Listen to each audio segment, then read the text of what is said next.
This is VOA News. I'm Tommy McNeil. Hurricane Florence has been downgraded to a tropical storm. It has left at least 5 people dead after it made landfall in the southeastern U.S. state of North Carolina. Roy Cooper is North Carolina's governor.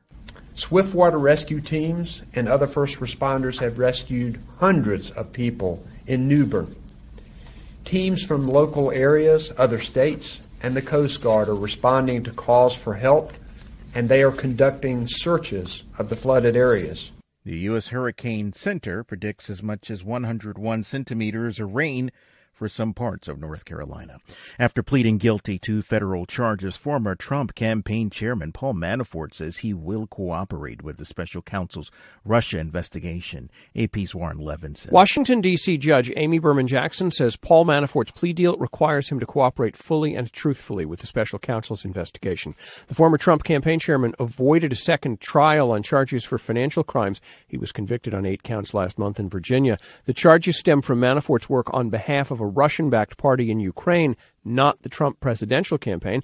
And the White House press secretary said in a statement Manafort's decision to plead guilty and cooperate is totally unrelated to the president. He had floated the possibility of a pardon for Manafort after he refused to plead in his first trial. I'm Warren Levinson. A super typhoon is dumping rain and destruction in the Philippines. It came ashore earlier with winds of 270 kilometers per hour.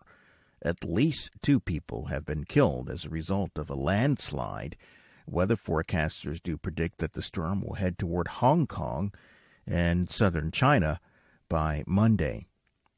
Find more at voanews.com. This is VOA News.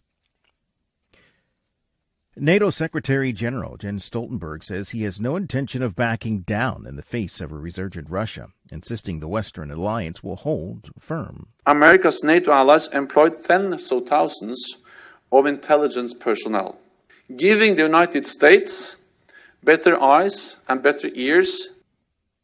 Tensions between Russia and the West have been rising steadily in recent years. Investigators are trying to pinpoint the cause of a fiery natural gas explosion in some neighborhoods north of Boston. The AP's Ed Donahue reports one person was killed. Massachusetts Governor Charlie Baker got a look at the damage to homes in the Lawrence area. If you look at the way that chimney came over, I mean, that thing is huge, and it just crumbled. As many as 8,000 people were displaced. Some of the aging gas pipeline system dates back to the 1860s. The mayor of Lawrence, Dan Rivera, blames the gas company. The least informed and the last to act has been Columbia Gas. No final determination has been made, but the Massachusetts Emergency Management Agency blamed the explosions on gas lines that had become overpressurized. I'm Ed Donahue. U.S. Secretary of State Mike Pompeo says the enforcement of United Nations sanctions on North Korea is critical. He took aim at Moscow in remarks to reporters. Russia has actively attempted to undermine the UN Security Council resolutions, the work of the 1718 Committee, the committee at the UN that evaluates compliance with sanctions, by attempting to change the language there. His remarks came after the U.S. accused Russia of altering a UN report to cover up Moscow's alleged violation of UN sanctions on North Korea. Both Russia and China have pushed for UN Security Council to ease the sanctions on Pyongyang. An Afghan military helicopter caught fire late Friday after a crash landing. That killed at least 5 people. The aircraft was traveling to the neighboring province when it crashed, according to officials. The provincial governor's spokesman said the helicopter experienced technical difficulties and was not shot down by the Taliban. The defense ministry said the cause of the crash continues to be investigated. The first inter-Korean summit of 2018 was a sunny spectacle in late April. It reduced war fears on the peninsula. The second was an emergency one in May. It helped ensure a historic meeting between North Korean leader Kim Jong-un and President Donald Trump.